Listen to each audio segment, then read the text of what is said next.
caso da maior chacina aqui no Distrito Federal, que aconteceu no início deste ano. Hoje começa mais uma das audiências de instrução do caso Elisamar. As testemunhas, serão aí ouvidas e será decidido se os acusados vão a júri popular. Ana Bianchini está ao vivo e tem informações pra gente. São quantos acusados, Aninha? Muito boa tarde pra você, querida. Boa tarde para você, Fred, a todos que nos acompanham no Balanço Geral. Fred, são 5 acusados aí de participarem, então, do caso que ficou conhecido como a chacina do Distrito Federal.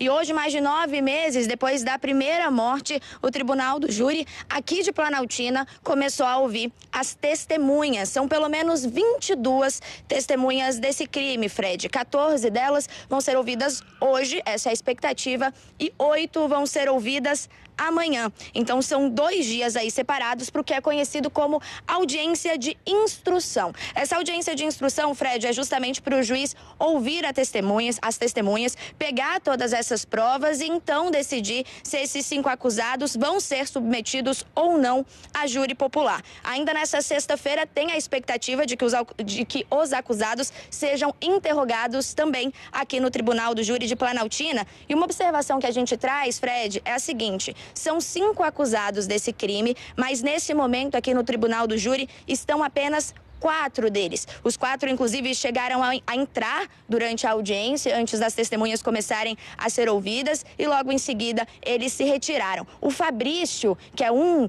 dos suspeitos de estar envolvido nessa chacina, ele não foi ouvido e ele também não está junto com esses réus que estão aqui hoje no tribunal, tá? Isso porque o advogado dele pediu aí para que ele fosse desvinculado do processo e por conta disso ele vai ser ouvido separadamente e julgado também separadamente.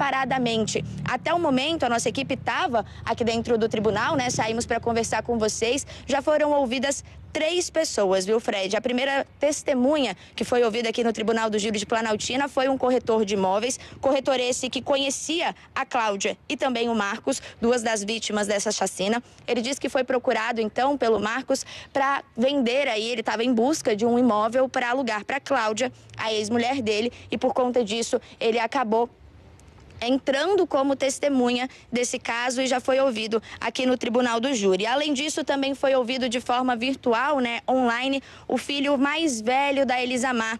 Durante o testemunho ali, durante o depoimento, ele disse que conhecia um dos envolvidos no crime, em algumas das idas dele até essa chácara, onde alguns desses envolvidos, inclusive, moravam junto com uma das vítimas, mas ele disse que em momento nenhum desconfiou dessas pessoas. O namorado, na verdade, a namorada do Gideon também foi ouvida. Gideon, que é acusado ainda não, mas suspeito de ser o mandante desse crime, de ter organizado toda essa chacina, que segundo as investigações, viu, Fred, foi motivada por dinheiro. A namorada do Gideon também falou ali agora há pouco como testemunha e disse que não estava sabendo de nada. O Gideon, inclusive, quando foi preso, ele estava na casa dessa mulher. Ela disse que estava em casa arrumando a cozinha ali, fazendo almoço, quando então a polícia bateu na porta da casa dela. Ela abriu, eles perguntaram com quem ela estava. Ela disse que estava acompanhada do filho e também de um namorado. Eles perguntaram o nome do namorado, ela informou pelo apelido, então a polícia pediu para entrar. Foi no momento em que Gideon foi preso. Até o momento ela disse que não sabia de absolutamente nada e nem desse possível envolvimento com o Gideon. Essa audiência estava marcada para começar às 9 horas da manhã, mas começou um pouquinho mais tarde, por volta das 10 horas. Amanhã outra audiência está marcada também para o mesmo horário, 9 horas da manhã. E sexta-feira, quando os réus devem ser interrogados, está marcada para as 2 horas da tarde. Então, na sexta-feira, isso tudo vai acontecer à tarde. Agora, eu vou citar aí para o pessoal de casa também o nome das vítimas, para a gente relembrar esse caso aí que ficou super conhecido, não só aqui no Distrito Federal, mas em todo o país, virou manchete em todos os jornais. Um caso bárbaro em que 10 pessoas da mesma família foram assassinadas de forma brutal. Esses assassinatos começaram no final de dezembro e se prorrogaram, então, até janeiro deste ano. Uma audiência estava marcada para acontecer em junho, Fred, mas foi desmarcada também a pedido do advogado de Fabrício, porque ele tinha acabado de entrar no processo e pediu, então, mais tempo para estudar as provas. Pois é, mas será que a gente tem, assim, como determinar um tempo? Alguém sabe que horas que pode terminar essa audiência?